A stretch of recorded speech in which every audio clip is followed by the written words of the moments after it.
దీపం పెట్టేటప్పుడు ఈ ఒక్క తప్పు చేస్తున్నారా? అయితే ఈరోజే మారండి. పూజా రూమ్లో దీపం ఇలా పెడితే లక్ష్మీదేవి మీ ఇంట్లోనే ఉండిపోతుంది. దీపం వెలిగించేటప్పుడు చదవాల్సిన ఆ ఒక్క శక్తివంతమైన మంత్రం ఇదే. భక్తితో శ్రద్ధతో ఏది చేసినా ఆ లక్ష్మీదేవి కటాక్షం తప్పకుండా లభిస్తుంది.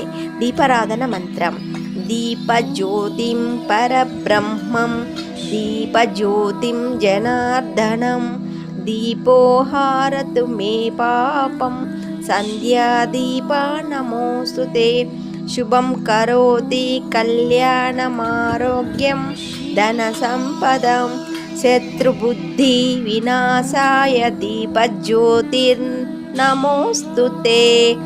ఈ మంత్రం యొక్క భావం తాత్పర్యం: మొదటి శ్లోకం దీపపు వెలుగు పరబ్రహ్మ స్వరూపం. ఆ వెలుగే శ్రీ మహావిష్ణువు జనార్దనుడు. ఈ